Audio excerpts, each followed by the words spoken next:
Roma no conquistó un imperio en un día, sino en cientos de batallas que marcaron el destino de la humanidad. Desde las colinas del Tíber hasta los confines del mundo conocido, las legiones romanas escribieron la historia con sangre y gloria. Cada victoria forjó un imperio que duraría 1000 años. Cada derrota enseñó lecciones que resonarían por la eternidad. Hoy exploraremos las 5 batallas más grandes que definieron no solo el destino de Roma, sino el curso de la civilización occidental. Estas son las batallas que cambiaron el mundo para siempre. En el año 216 a.C., Roma enfrentaba su mayor pesadilla. Aníbal Barca había cruzado los Alpes con un ejército multicultural.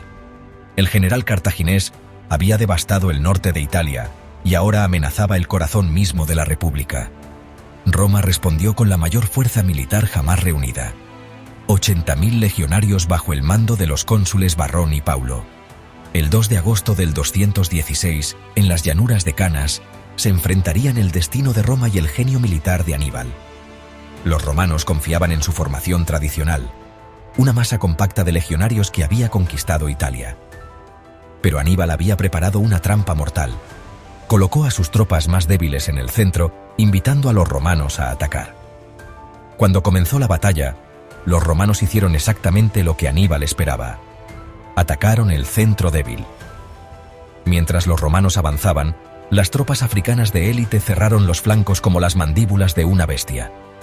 En pocas horas, 70.000 romanos fueron derrotados en los campos de Canas, incluyendo al cónsul Paulo y 80 senadores. La noticia de Canas sumió a Roma en el terror más absoluto. Muchos creyeron que el fin de la República había llegado. Pero Roma no se rindió. Adoptó la estrategia de Fabio Máximo: evitar batallas campales y desgastar al enemigo.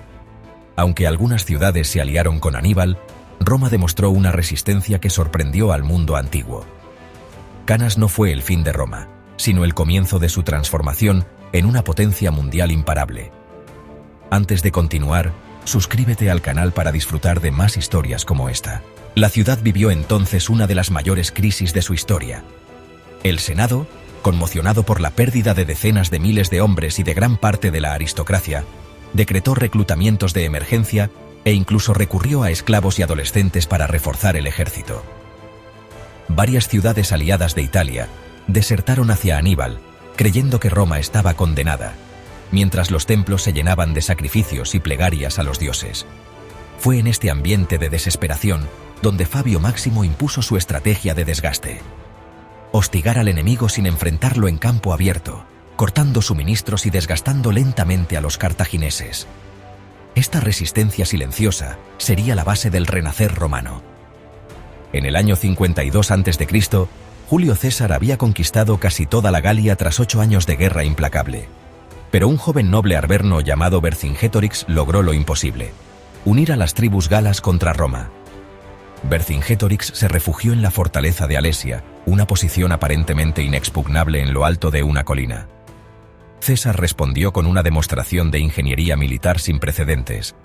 Ordenó construir un doble sistema de murallas. La primera muralla, la circunvalación, rodeaba Alesia para evitar que los galos escaparan. La segunda, la contravalación, protegía a los romanos del ejército de socorro que inevitablemente vendría. Cuando llegó el ejército de socorro con 60.000 guerreros, César se encontró atrapado entre dos fuerzas enemigas. En la batalla final, César lideró personalmente la carga de caballería que rompió las líneas galas. Vercingétorix, para proteger a su pueblo, se entregó personalmente a César en un gesto de honor y sacrificio. La victoria en Alesia no solo completó la conquista de la Galia, sino que consolidó el poder político de César en Roma. Con las riquezas de la Galia y la lealtad de sus legiones, César estaba listo para cruzar el Rubicón y cambiar Roma para siempre. La caída de Alesia no solo significó la derrota militar de las tribus galas, sino también el colapso definitivo de su independencia cultural y política. Decenas de miles de guerreros murieron en el campo de batalla, mientras que otros tantos fueron vendidos como esclavos en los mercados romanos. Vercingétorix, convertido en prisionero de honor, fue llevado encadenado a Roma, donde años más tarde sería ejecutado tras el triunfo de César.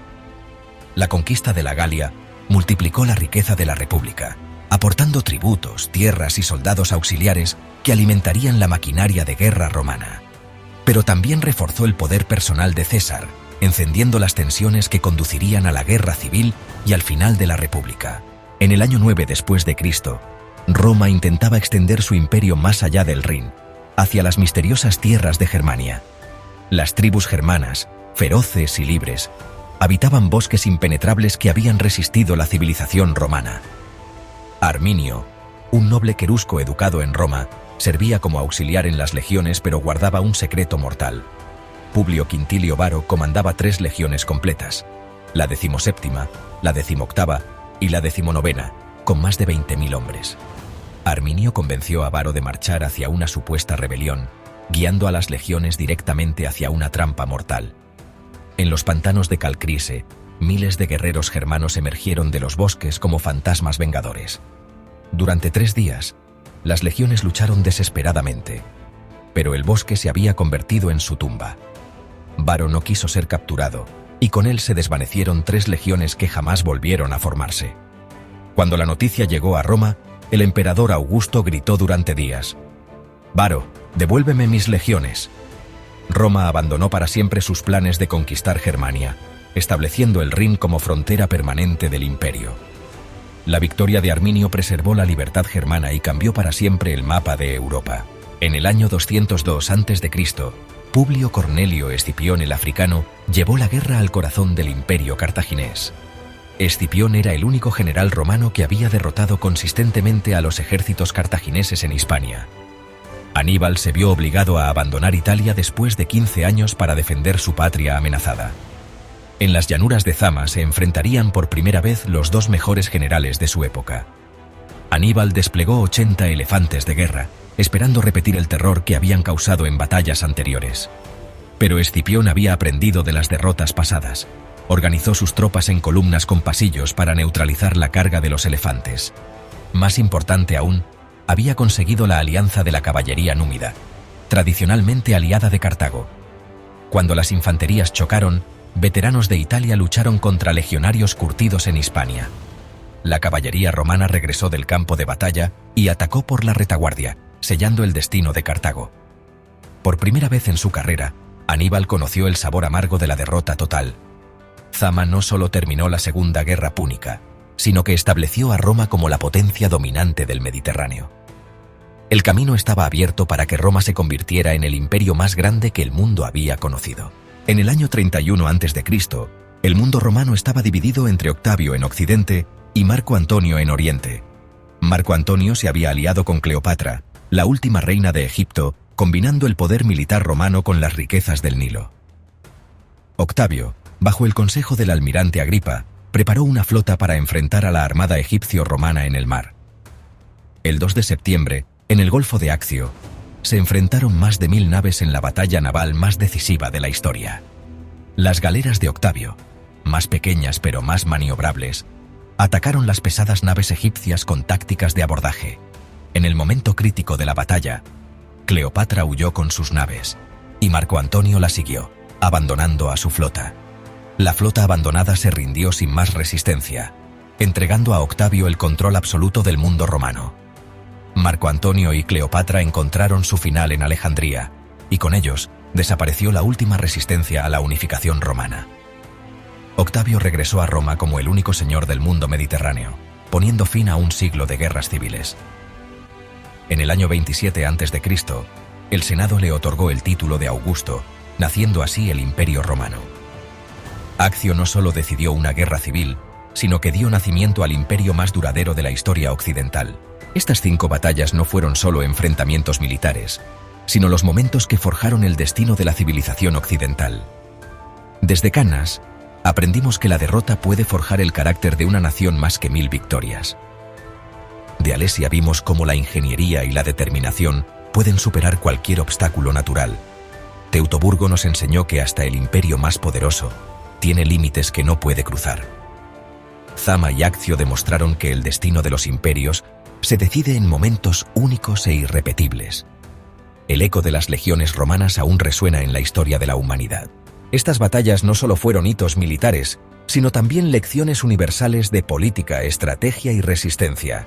Roma nos enseñó que el poder no se sostiene únicamente con la fuerza de las armas, sino también con la capacidad de adaptarse, de aprender de la derrota y de integrar a pueblos enteros bajo una misma identidad. Las carreteras, las leyes y la lengua latina son herencia directa de esas victorias y derrotas que moldearon un imperio. Al estudiar estas luchas, comprendemos mejor cómo se forjó el mundo occidental y por qué Roma sigue siendo un referente de grandeza y ambición. Si te sorprenden estas historias, no olvides suscribirte al canal y activar la campana para no perderte ninguna más.